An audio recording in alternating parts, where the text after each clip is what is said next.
Le Sénégal, face à son avenir, va-t-il rester un exemple de démocratie en Afrique? C'est une des questions qui se posent aujourd'hui. Bonjour Nicolas Normand, Bonjour. ancien ambassadeur de France au Sénégal de 2010 à 2013. Merci d'être avec nous sur France Info ce matin, vous êtes notre grand témoin. La société civile a une nouvelle fois manifesté hier pour demander au président Macky Sall la tenue d'élections avant le 2 avril. C'est la date qui marque la fin de son mandat. Élection, on le rappelle, qu'il a fait reporter, mais le Conseil constitutionnel de son pays a invalidé ce choix. Est-ce qu'il faut le croire désormais quand il dit qu'il va organiser un scrutin dans les meilleurs délais, sans préciser de date? Alors, le Conseil constitutionnel, effectivement, n'a pas dit dans des brefs délais, il a dit dans les meilleurs délais, ce qui ouvre quand même un peu une période d'incertitude. Mais en même temps, le Conseil constitutionnel a dit qu'on ne pouvait pas étendre ou raccourcir le mandat présidentiel, et donc normalement il se termine effectivement le 2 avril. Cela étant, le Conseil constitutionnel n'a pas demandé que les élections aient lieu le 25 février parce que ce n'était pas possible. C'est pour ça qu'il a parlé des meilleurs délais. C'était l'ancienne date, on le précise. Et donc, c'était l'ancienne date prévue, voilà. Et alors maintenant, le président Macky Sall a déclaré qu'il allait respecter scrupuleusement la décision du Conseil constitutionnel. Néanmoins, il a une certaine marge de manœuvre sur le délai précisément qui doit être le meilleur. Alors donc il y a deux hypothèses, soit il respecte vraiment la décision du Conseil constitutionnel et le 2 avril, soit il démissionne et à ce moment-là, c'est le président de l'Assemblée nationale qui prend le relais. Ou bien il organise les élections dès le mois de mars, ce qui lui permettrait à la rigueur de partir normalement le 2 avril et d'avoir un successeur désigné à ce moment-là. Ou troisième hypothèse, il essaye encore de biaiser un peu, de tricher un petit peu, et puisque c'était le but initial, n'est-ce pas, il avait annulé et reporté l'élection présidentielle qui était prévue le 25 février pour rebattre un peu les cartes, pour changer les règles du jeu. Et il avait dit que l'élection devait être plus inclusive, donc il voulait revoir la liste des candidats à la présidentielle, faire entrer entre autres Karim Wade, qui était le fils de l'ancien président, et probablement aussi exclure le candidat qui semblait le mieux placé, qui était le représentant de Ousmane Sonko, c'est-à-dire d'un parti un peu... Nicolas Normand, voilà. Il y a la question du calendrier, et donc on comprend qu'il y a encore beaucoup de questions sans réponse à cet égard, et puis celle des candidats qui pourront s'aligner, et donc certains sont empêchés, comme Ousmane Sonko, le leader de l'opposition toujours emprisonné. Est-ce que c'est une attente de la rue aujourd'hui? Est-ce qu'il va falloir aussi changer cela d'ici les élections?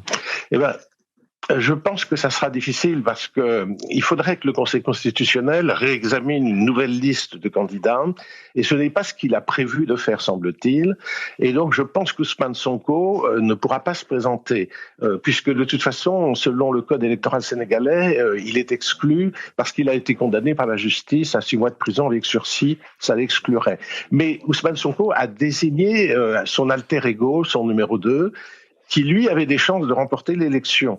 Et donc je pense que le président Macky Sall avait tenté de, comme je le disais, de changer les règles du jeu pour probablement changer par exemple le parrainage des candidats afin d'écarter celui qui le gênait. Et là, je pense qu'il ne pourra pas le faire. Et s'il tente de le faire, il y aura effectivement des grandes manifestations de rue et la situation risque de dégénérer. Donc, le scénario sans doute le plus probable, en tout cas le plus raisonnable, serait que Macky Sall renonce à son idée initiale de changer les règles du jeu et qu'il fasse une élection dans des délais brefs. Ousmane Sonko, donc, vers le mois de mars. Oui, bah voilà, la question reste posée. On verra bien comment elle est réglée à cet égard sur le calendrier. Ousmane Sonko, soutenu par la jeunesse avec un fort désir de changement.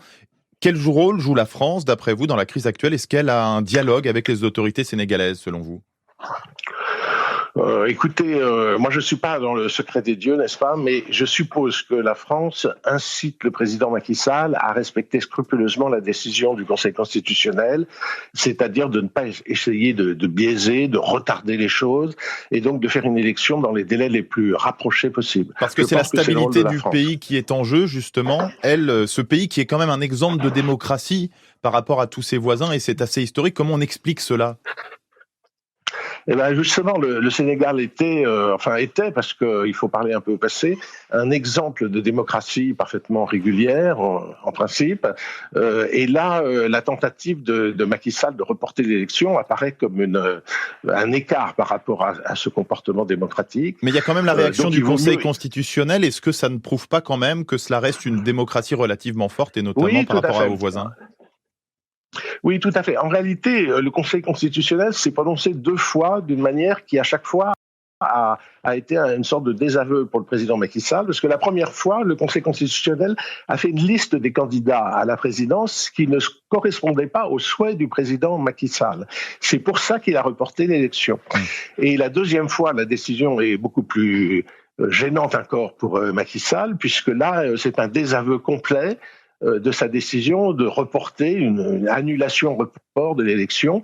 Cette décision du président est complètement désavouée par le Conseil constitutionnel. Alors ça montre effectivement que le Sénégal reste un État de droit parce que le Conseil constitutionnel a le dernier mot et parce qu'il n'est pas contrôlé par le président et parce que même il a désavoué 2 fois, et surtout la deuxième fois, très clairement, le président. Donc ça, c'est assez rare en Afrique. C'est assez rare en Afrique de voir un Conseil constitutionnel aussi important. Restera-t-il un État de droit, Donc c'est un peu la question qui se pose avec la place que souhaitera occuper ou pas Macky Sall d'ici la fin de son mandat. Merci infiniment. Nicolas Normand, grand témoin de France Info.